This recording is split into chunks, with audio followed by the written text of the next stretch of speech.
आज अपन इस वीडियो में बात करेंगे पार्थेनोजेनेसिस अनिषेक जनन। ये अपना सेकंड नंबर का लेक्चर है इस सीरीज का। फर्स्ट में अपन ने बात कर लिया था कि पार्थेनोजेनेसिस आखिरकार होता क्या है, उनके टाइप वगैरह क्या होते हैं। इस वीडियो में अपन उन टाइप को डिटेल में पढ़ने वाले।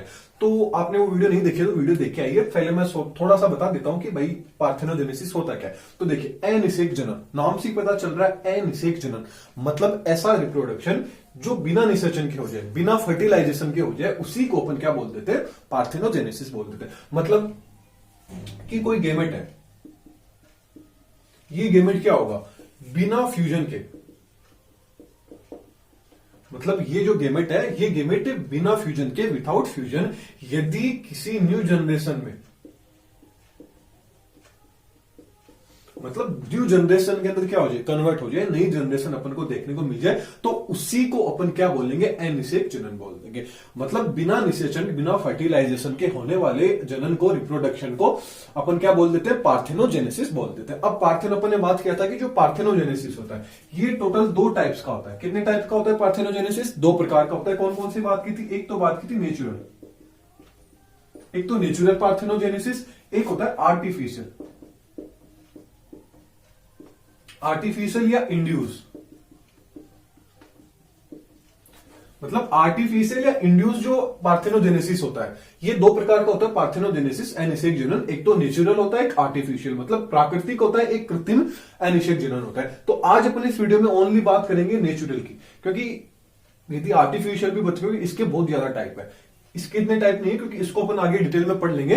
इसको एकदम डिटेल में पढ़ेंगे नेचुरल पार्थेनोजेनेसिस को इस वीडियो में, क्योंकि 3 सीरीज के अंदर ये वीडियो बनने वाली है। एक सीरीज अपन ने बना दी, सेकंड वीडियो आज अपनी चल रही है, 3rd नंबर की वीडियो कल तक आपको प्रोवाइड करा दी जाएगी। तो देखिए, नेचुरल पार्थेनोजेनेसिस क्या है, इसको अपन डिटेल में पढ़ेंगे। तो चलिए बात कर लेते हैं कि नेचुरल पार्थेनोजेनेसिस होता क्या है। तो देखिए, कुछ जो प्राणी होते हैं उन प्राणियों के अंदर क्या होता है, नियमित रूप से क्या होता है, अनिषेक जनन है, इसके द्वारा ही क्या होता है, अनिषेक जनन द्वारा ही उनका रिप्रोडक्शन, मतलब प्रजनन की प्रोसेस है वो चलती जाती है। लेकिन तो ये जो प्रोसेस चल रही है, मतलब कंटिन्यू चल रही है, ऐसी मतलब कंटिन्यू ही क्या होता है उनमें, ये जो पार्थेनोजेनेसिस है, ये प्रोसेस क्या होती है उनके अंदर चलती जाती है। तो ये क्या है, उनके जीवन की एक घटना हो गई, मतलब उनका जो जीवन चक्र है, लाइफ साइकिल है, उसकी क्या एक घटना हो गई। इसी घटना को अपन क्या बोल देते हैं, नेचुरल पार्थेनोजेनेसिस। उनके लाइफ साइकिल की, देखिए यहां मैं सिर्फ आपको समझा दूंगा, नोट्स है जो भी आप यहां समझिए। नोट्स आपको फ्री ऑफ कॉस्ट टेलीग्राम पे अवेलेबल हो जाएंगे, वहां से आप डाउनलोड करके अच्छे से पढ़ सकते हैं। आप समझ लीजिए कि ये चीज है क्या, क्योंकि पूरा थ्योरी का पोर्शन है और कुछ ही नहीं है, बस कुछ एक वर्ड होते हैं जिनको अपन समझ में नहीं आता, उन चीजों को आप समझ लीजिए, फिर आपका ये जो अनिषेक जनन है एकदम कंप्लीट हो जाएगा पार्थेनोजेनेसिस। तो मतलब नेचुरल पार्थेनोजेनेसिस मतलब प्रकृति द्वारा होगा। तो क्या होगा, कुछ एक प्राणी होते हैं जिनके अंदर क्या होता है, मतलब अनिषेक जनन द्वारा ही क्या करते हैं, वो क्या करते हैं, वो प्रजनन करते हैं, रिप्रोडक्शन करते हैं। तो ये चीज क्या, उनके लाइफ साइकिल, जीवन चक्र की क्या होगी, एक घटना होगी। तो इसी घटना को क्या बोलते हैं, नेचुरल पार्थेनोजेनेसिस। मतलब नेचर ने ही उनको ऐसा बना दिया कि आपको ओनली फॉर रिप्रोडक्शन करना है, किसके द्वारा, पार्थेनोजेनेसिस के द्वारा, अनिषेक जनन के द्वारा। इसी को अपन क्या बोल देंगे, नेचुरल पार्थेनोजेनेसिस बोल देंगे। अब देखिए, कुछ एनिमल्स हैं, मतलब एग्जाम्पल अपन देख लेते हैं कि कौन कौन है। तो ये चीज, ये जो नेचुरल पार्थेनोजेनेसिस, ये आपको वर्टिब्रेट्स में भी देखने को मिल जाएगा, इनवर्टिब्रेट्स में भी देखने को मिल जाएगा, एंड बर्ड्स वगैरह जो कीट है, इंसेक्ट्स है, इनके अंदर भी आपको देखने को मिल जाएगा। तो सबसे पहले अपन वर्टिब्रेट्स की बात कर लेते हैं। वर्टिब्रेट्स के अंदर एक आती है लेस्टा, सेक्सिकोला,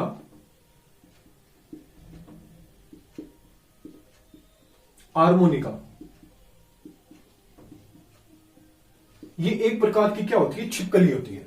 क्या है ये, लेस्टा, सेक्सिकोला, आर्मोनिका, ये एक प्रकार की छिपकली है जिसके अंदर आपको नेचुरल पार्थेनोजेनेसिस के द्वारा, मतलब पार्थेनोजेनेसिस देखने को मिलेगा। कौन सा, नेचुरल पार्थेनोजेनेसिस उसके अंदर देखने को मिलेगा। मतलब प्रकृति ने ही डिसाइड कर रखा है कि आपको ओनली फॉर क्या करना है, पार्थेनोजेनेसिस द्वारा ही रिप्रोडक्शन करना है। तो वर्टिब्रेट्स के अंदर कौन आ गई, लेस्टा, सेक्सिकोला, आर्मोनिका। इन वर्टिब्रेट्स की अपन बात करें तो इनके अंदर क्या आ गया, एक तो एफिडस आ गया,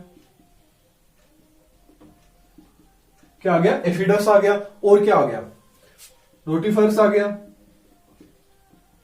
ये सबके सब किसके अंदर आ गए, इनवर्टिब्रेट्स के। ये भी क्या करते हैं, नेचुरल पार्थेनोजेनेसिस शो करते हैं। इंसेक्ट्स के अंदर क्या आ गई आपकी, हनी भी आ गई, मधुमक्खी आ गई, एंड आपका ततैया आ गया।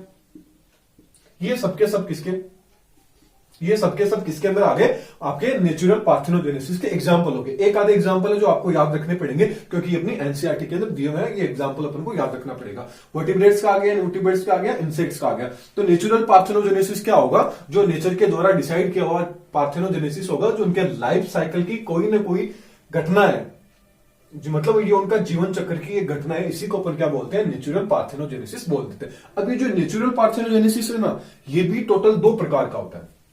मतलब जो अपना नेचुरल पार्थेनोजेनेसिस है ये भी 2 प्रकार का होता है। कौन कौन से प्रकार हो गए, एक तो आ गया साइक्लिक, एक तो आ गया साइक्लिक पार्थेनोजेनेसिस। सेकंड नंबर की बात करें तो दूसरा आ गया कंप्लीट, क्या आ गया, कंप्लीट पार्थेनोजेनेसिस। एक तो आ गया साइक्लिक, दूसरा कौन सा आ गया, कंप्लीट पार्थेनोजेनेसिस आ गया। साइक्लिक एंड कंप्लीट 2 प्रकार का होता है नेचुरल पार्थेनोजेनेसिस। तो सबसे पहले अपन बात कर लेते हैं साइक्लिक की। सबसे पहले बात करेंगे साइक्लिक पार्थेनोजेनेसिस की।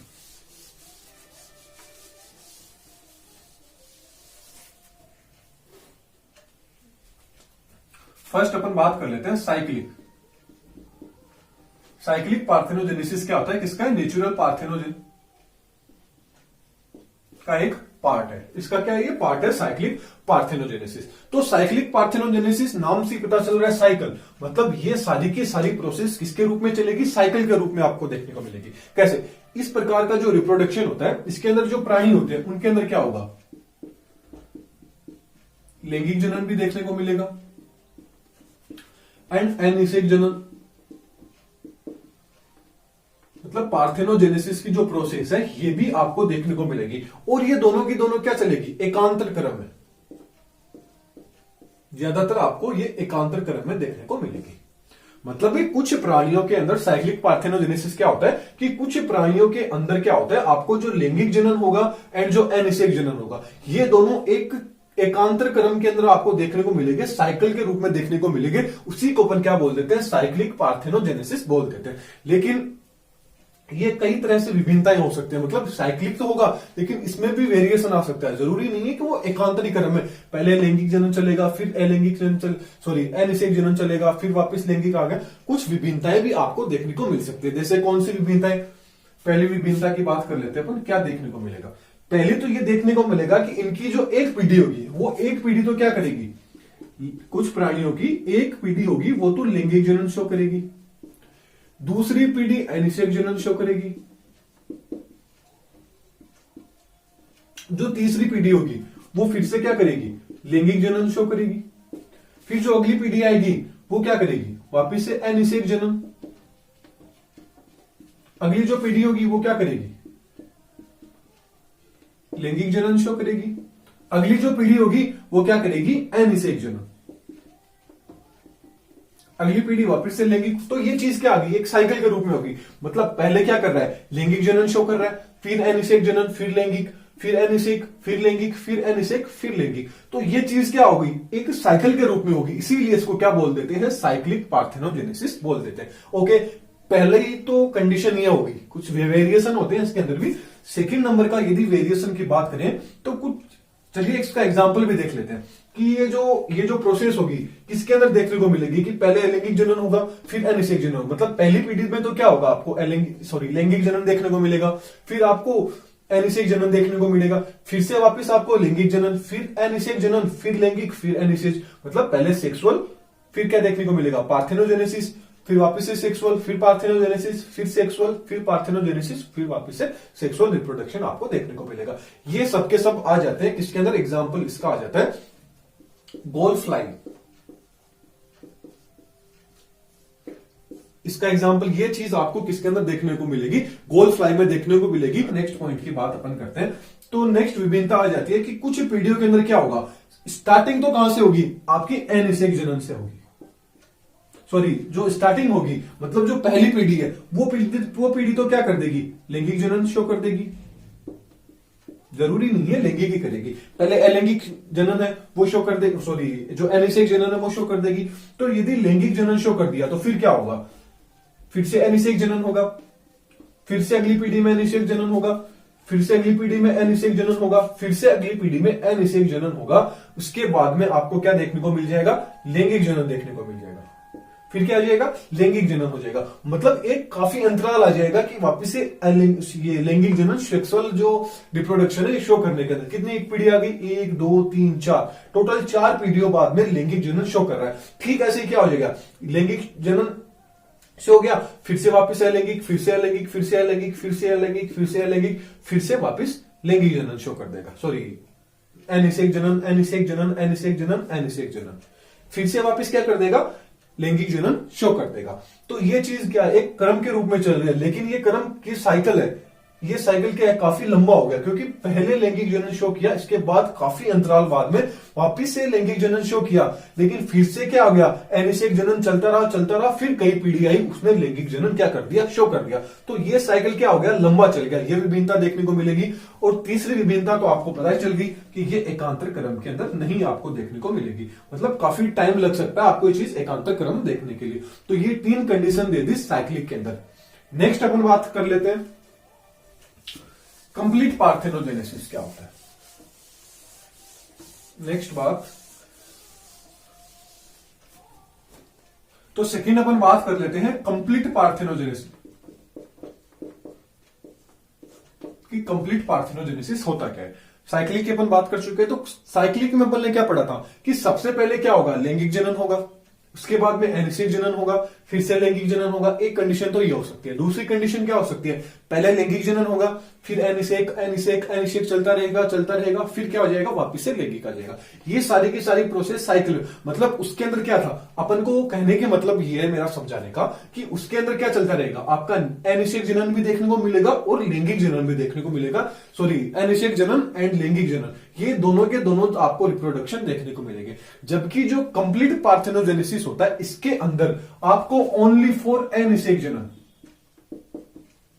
ओनली फॉर अनिषेक जनन ही देखने को मिलेगा। मतलब कंप्लीट पार्थेनोजेनेसिस में आपको ओनली फॉर अनिषेक जो रिप्रोडक्शन होगा वही आपको देखने को मिलेगा। इसका मतलब क्या हो गया कि इसके अंदर जो लैंगिक जनन होगा, वो लैंगिक जनन क्या होगा, अब्सेंट होगा। मतलब ये जो प्राणी होंगे, इनकी जो लाइफ साइकिल होगी, जीवन चक्र होगा, उसके अंदर आपको लैंगिक जनन का नाम देखने को ही नहीं मिलेगा। मतलब लैंगिक जनन इनके अंदर पूर्ण रूप से अब्सेंट आपको देखने को मिलेगा।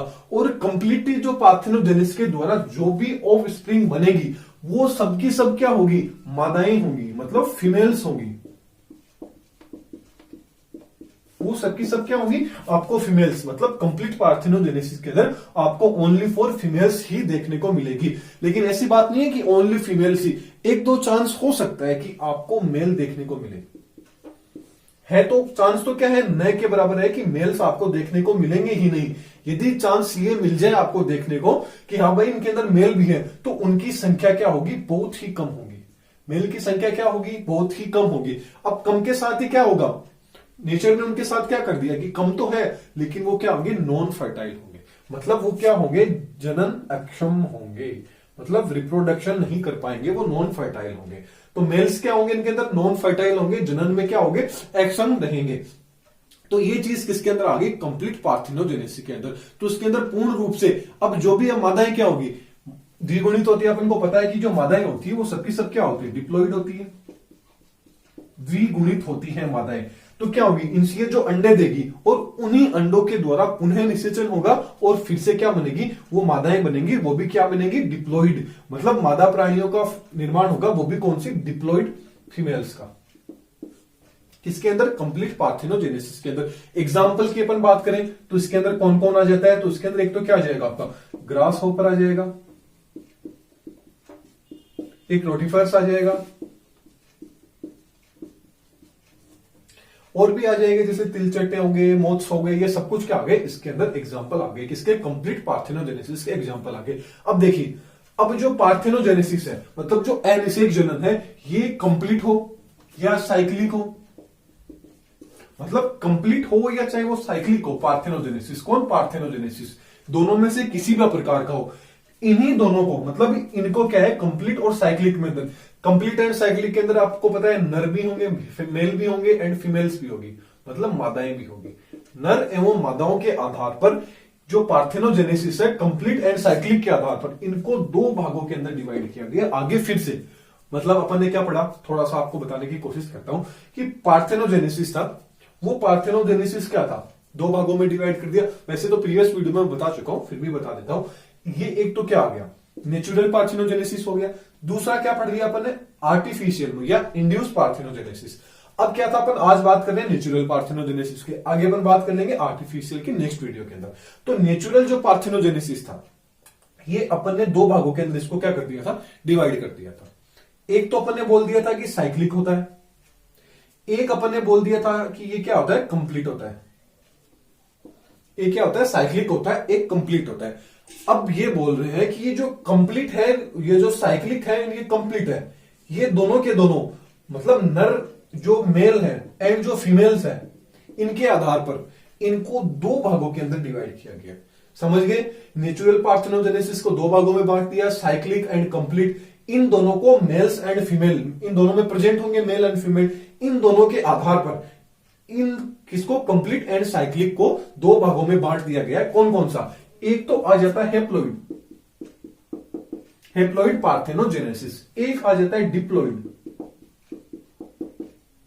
हेप्लॉइड एंड डिप्लॉइड पार्थिनोजेनेसिस, मतलब अगुणित अनिषेक जनन एंड द्विगुणित अनिषेक जनन। इन दोनों को अपन वन बाय वन पढ़ने की कोशिश करते हैं।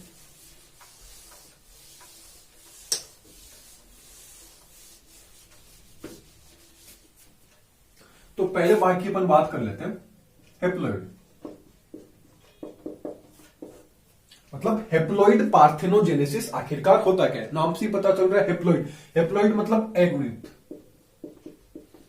अगुणित पार्थिनोजेनेसिस आखिरकार होता क्या है। तो हेप्लॉइड के अंदर क्या होगा, याद रखना कि हेप्लॉइड पार्थिनोजेनेसिस होगा, उसके अंदर ओनली फॉर आप क्या प्राप्त होंगे, जो मेल्स होंगे वही आपको देखने को मिलेंगे। मतलब हेप्लॉइड होते हैं, मतलब जो मेल होंगे उन मेल का जो निर्माण होगा वो ओनली फॉर जो हेप्लॉइड जो पार्थिनोजेनेसिस होगा उनके द्वारा ओनली फॉर मेल का ही निर्माण होगा। जैसे कि कुछ मतलब एक गण है जिसका नाम क्या है, हाइमेनोप्टेरा। मतलब ये जो हाइमेनोप्टेरा जो गण है, इसकी कुछ जो स्पीसीज है, उन स्पीसीज को छोड़कर, मतलब इसकी जो कुछ स्पीसीज है उस स्पीसीज को छोड़कर बाकी जितने भी मेंबर होंगे, जितने भी प्राणी होंगे, उन सबके अंदर क्या होगा, हेप्लॉइड पार्थिनोजेनेसिस होगा। जैसे कि एग्जांपल देखें, इनसे क्या प्राप्त होगा, मतलब only for male he haploid द्वारा। जैसे आपकी मधुमक्खी आ गई, आपका ततैया आ गया, ये सबके सब क्या है, हेप्लॉइड जो पार्थिनोजेनेसिस है उनके द्वारा ही उत्पन्न होते हैं। ये सबके सब किसके अंदर आ जाते हैं, हाइमेनोप्टेरा जो गण है इसके अंदर आ जाते हैं। कुछ एक स्पीसीज को छोड़ दें तो बाकी सबके, उनका एग्जांपल दे दिया मधुमक्खी एंड ततैया। तो मतलब याद रखिएगा कि ये जो हेप्लॉइड होता है, इसके प्रकार का जो प्रजनन होता है, ये जो मधुमक्खी होगी, कुछ कीट वगैरह हो गए, इन सबके अंदर क्या पाया जाता है, ये जो हेप्लॉइड पार्थिनोजेनेसिस है, अगुणित अनिषेक जनन है, ये इनके अंदर देखने को मिलेगा। और अगुणित जो अनिषेक जनन है, इसके द्वारा किसका निर्माण होता है, मेल का, मतलब नर का ही निर्माण होता है। जबकि हाइमेनोप्टेरा जो गण है, इसके कुछ स्पीसीज है, उन स्पीसीज को अपन छोड़ दें, कुछ एक को, और बाकी के जो मेंबर्स होंगे जैसे मधुमक्खी होगी, ततैया हो गया, इन सबका निर्माण किसके द्वारा होता है, हेप्लॉइड पार्थिनोजेनेसिस के द्वारा होता है। अब देखिए, नॉर्मल जो अपन बात करें तो जो मधुमक्खी होती है एंड जो ततैया होता है, इसके अंदर जो मादाएं होती है एंड नर होते हैं।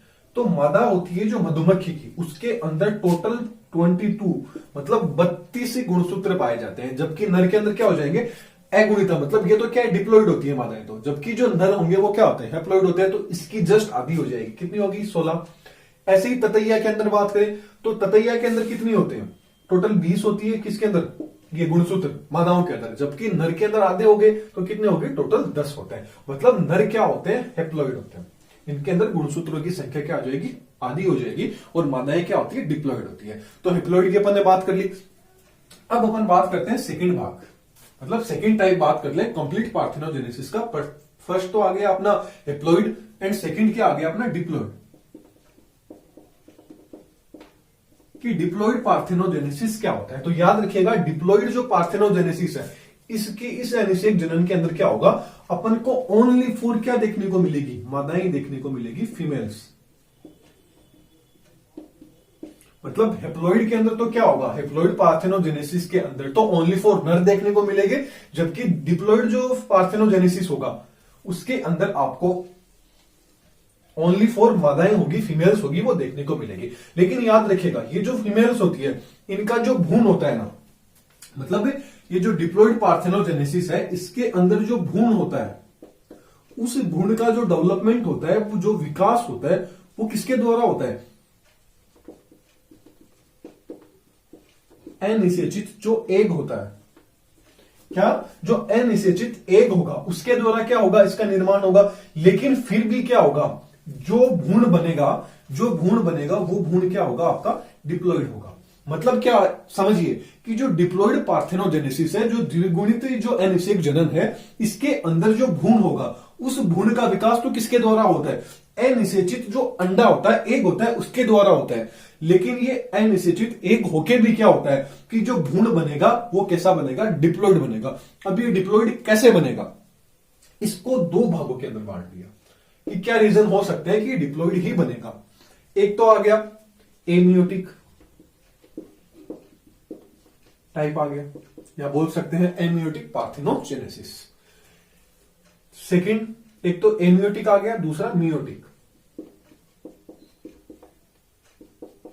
मियोटिक टाइप, मतलब मियोटिक पार्थेनोजेनेसिस। तो एमियोटिक नाम से पता चल रहा है, ए एंड मियोटिक मतलब इसके अंदर क्या होगा, अर्धसूत्री विभाजन होगा, वो इसके अंदर अब्सेंट होगा, मतलब अर्धसूत्री विभाजन रहित होगा ये। जबकि मियोटिक मतलब क्या होगा, अर्धसूत्री विभाजन होगा, इसके अंदर मियोसिस होगा, अर्धसूत्री विभाजन सहित होगा। अब ये दोनों कैसे होंगे, इनको अपन डिटेल में पढ़ते हैं। तो दो टाइप आपने देख लिए किसके, डिप्लॉइड के। एक तो क्या, एक तो कौन सा आ गया, डिप्लॉइड के दो टाइप देख लिए, एक तो एमियोटिक एंड मियोटिक। इनको अपन डिटेल में पढ़ लेते हैं, देखते हैं कि ये दोनों आखिरकार होते क्या।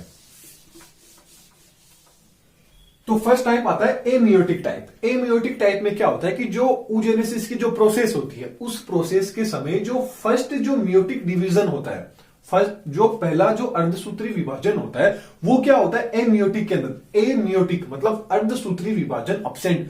तो फर्स्ट जो मियोटिक डिवीजन होगा, अर्धसूत्री विभाजन होगा, वो इसके अंदर क्या होगा, अब्सेंट होगा। वो अब्सेंट है तो क्या देखने को मिलेगा, फिर क्या होगा, जो मेचुरेशन जो डिवीजन होता है, मतलब परिपक्व जो विभाजन होता है, उसके समय ओनली फॉर जो सेकेंडरी मेचुरेशन जो डिवीजन है वही इसके अंदर पाया जाएगा। मतलब इसके अंदर आपको माइटोसिस डिवीजन देखने को मिलेगा। क्या देखने को मिलेगा, जो एमियोटिक होगा, मतलब अर्धसूत्री विभाजन तो होगा ही नहीं, तो इसके अंदर क्या होगा, आपको only for secondary maturation division होगा, मतलब समसूत्री जो विभाजन होगा वही आपको देखने को मिलेगा। तो मान लीजिए 2n था, इस 2n के अंदर मतलब डिप्लॉइड था, इस डिप्लॉइड, क्योंकि अपन बात किसकी कर रहे हैं, डिप्लॉइड जो टाइप था उसी की तो दो टाइप बात कर रहे हैं कि आखिरकार डिप्लॉइड का डिप्लॉइड ही क्या रह गया था। क्या रीजन है कि ओनली फॉर अपन को डिप्लॉइड ही मिलेगा, क्योंकि क्या हुआ यहाँ पे फर्स्ट जो मियोटिक डिवीजन है वो तो क्या एब्सेंट है, मियोटिक के अंदर नाम से ही पता चल रहा है। तो इसके अंदर माइटोसिस मतलब समसूत्री, तो 2n के अंदर यदि माइटोसिस होगा तो फिर से अपन को क्या देखने को मिल जाएगा, 2n ही देखने को मिलेगा, क्योंकि दो चीजों को समान भागों में वापस से ये क्या कर देगा, तोड़ देगा। तो इससे क्या होगा, जो बनने वाला जो अंडाणु होगा उसके गुणसूत्रों की जो संख्या है जैसी थी वैसी, डिप्लॉइड था तो डिप्लॉइड ही रह गया, तो वो क्या रह जाती है, डिप्लॉइड रह जाती है। इसलिए क्या होता है, जो अपन ने डिप्लॉइड प्राप्त हुआ था अपन को उसकी बात कर ली। तो इसका एग्जाम्पल क्या आ गया, डेफनिया पुलेक्स ट्राइकोनिस्कस। क्या आ गया, डेफनिया पुलेक्स एंड ट्राइकोनिस्कस। तो देखिए सेकेंड अपन बात कर लेते हैं मियोटिक टाइप की। एमियोटिक बात कर ली, मियोटिक के अंदर अब यहां पे क्या होगा, अपन को जो अर्धसूत्री विभाजन सहित होगा, तो अर्धसूत्री विभाजन हो रहा है फिर भी 2n कैसे अपन को मिल गया, तो ये चीज देखे समझने की कोशिश करते हैं। इसके अंदर क्या होगा, जो oogenesis की जो प्रोसेस होगी उस समय क्या होगा, जो फर्स्ट एंड जो सेकंड मियोटिक डिवीजन होगा वो अपना नॉर्मल जो कंडीशन है उसके रूप में क्या हो जाएगा, पूर्ण हो जाएगा, कंप्लीट हो जाएगा। लेकिन फिर क्या होगा, फिर इसके यदि ये हो रहा है सेकेंडरी एंड फर्स्ट जो मियोटिक अर्धसूत्री विभाजन कंप्लीट हो रहा है, तो अपन को क्या मिलेगा, हेप्लॉइड अवस्था मतलब हेप्लॉइड अणु है, अंडाणु है, वो अपन को देखने को मिल जाएगा, उसका क्या हो जाएगा, निर्माण हो जाएगा। लेकिन कुछ एक ऐसी स्टेज आएगी, उस स्टेज के अंदर क्या होगा, जो गुणसूत्र होंगे वो गुणसूत्र फिर से मिल जाएंगे, जुड़ जाएंगे, पुनः क्या हो जाएंगे, गुणसूत्र द्विगुणन हो जाएंगे, डिप्लॉइड हो जाएंगे। तो इस अवस्था को क्या बोल देंगे, मियोटिक टाइप बोल देंगे। जिससे क्या होगा, जो द्विगुणित अंडे हैं वो बिना ही निषेचित हुए, बिना ही फर्टाइल हुए किसमें कन्वर्ट हो जाएंगे, भ्रूण का निर्माण कर लेंगे, भ्रूण का विकास कर लेंगे। तो क्या हुआ, अंडाणुओं में गुणसूत्रों का जो द्विगुणन है वो दो प्रकार से हो सकता है। दो प्रकार कौन सा हो सकता है, एक तो बाई रेस्टिट्यूशन, दूसरा बाई ऑटो फर्टाइल। अब देखिए ऑटो फर्टिलाइजेशन एंड रेस्टिट्यूशन की बात कर लेते हैं। तो पहला आ जाता है बाई रेस्टिट्यूशन। तो इसके अंदर क्या होगा, बाई रेस्टिट्यूशन के अंदर क्या होगा, जो प्राइमरी oocyte होगा, क्या होगा, जो प्राइमरी oocyte होगा उसके अंदर क्या होगा, फर्स्ट मेचुरेशन डिवीजन होगा, जो कि क्या है 2n प्रकार का। अब फर्स्ट मेचुरेशन होगा तो क्या होगा, ये क्या क्रोमेटिन बन गए, ये क्या आ गए एक दूसरे के पास पास के अंदर आ गए, मतलब क्या बन गया, एक जोड़ा बन गया इनका। अब ये जोड़ा क्या हो गया, यहाँ पे अलग हो गया, लेकिन ये जोड़ा क्या हो गया, यहां से अलग तो हो गया, लेकिन क्या हुआ, जो डॉटर सेल था उनको ये कन्वर्ट मतलब अलग अलग नहीं हो पाया। मतलब कोशिकाओं में क्या हुआ, गुणसूत्रों के जोड़े बन गए, और जो क्रोमेटिन थे उनका भी क्या हो गया, यहां पे विभाजन हो गया। लेकिन जो पुत्री कोशिकाएं थी, ये जो डॉटर सेल्स हैं, इनके अंदर क्या नहीं हो पाया, ये अलग नहीं हो पाई, पृथक नहीं हो पाई। तो इसी अवस्था को क्या बोलते हैं, रेस्टिट्यूशन बोलते हैं, मतलब प्रत्यार्पण। मतलब ये अलग अलग नहीं हो पाए, इसलिए क्या हो गए, ये फिर से जुड़ गए। तो आगे क्या मिल गया, सेकेंडरी oocyte मिल गया, ये फिर से एक दूसरे के पास में आ गए। तो फिर क्या हुआ, वापिस से सेकेंडरी म्यूटेशन जो डिवीजन है, मेचुरेशन जो डिवीजन है वो फिर से हुआ। एक तो ओवम मिल गया, एक अपन को पोलर बॉडी मिल गई। तो ये ओवम और ये पोलर बॉडी क्या आ गई, 2n2n, मतलब द्विगुणित प्रकार का ये रह गए। तो ये अपन को पता चल गया कि रेस्टिट्यूशन के द्वारा भी क्या हो सकता है, अपन को द्विगुणित रह सकता है अंडाणु। कैसे, प्राइमरी oocyte था, इसके अंदर क्या हुआ, ये जो प्रोसेस है यहाँ पे तो क्या आ गई, जोड़े बन गए, फिर क्रोमेटिन अलग अलग भी हुए, लेकिन डॉटर सेल क्या हुई, अलग अलग नहीं हो पाई, जिसके कारण सेकेंडरी oocyte बना। फिर से इसके अंदर वापस क्या हुआ, सेकेंडरी मेचुरेशन डिवीजन हुआ, जिसके द्वारा अपन को अपना ओवम मिल गया, जिससे क्या हो गया, भ्रूण का आगे निर्माण हो जाएगा। ये तो अपन ने बात कर ली फर्स्ट बार की।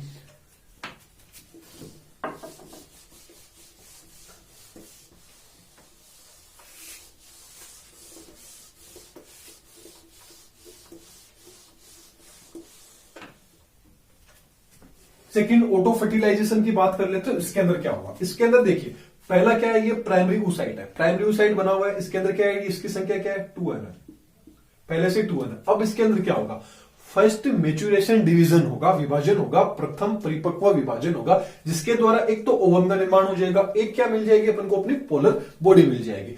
अब ये पोलर बॉडी क्या होगी, ये जो पोलर बॉडी बनी है, अब इसके साथ क्या होगा, जो नई पोलर बॉडी बनी है ये ओवम के साथ में क्या हो जाएगी, अटैच हो जाएगी। ये पोलर बॉडी क्या होगी, ओवम के साथ में अटैच होगी। तो एक तो इसका केंद्रक हो गया, एक इसका केंद्रक हो गया, ये दोनों के दोनों क्या हो गए, फ्यूज हो गए, मिल गए। अब जैसे ये दोनों मिलेंगे फिर क्या होगा, यहां पे देखिए polar body fused with ovum, मतलब पोलर बॉडी थी वो ओवम के साथ में फ्यूज हो गई, जिसके द्वारा इसका न्यूक्लियस मिल गए। मतलब ये एन हुए थे, यहां पे क्या हुए थे, एन हुए थे।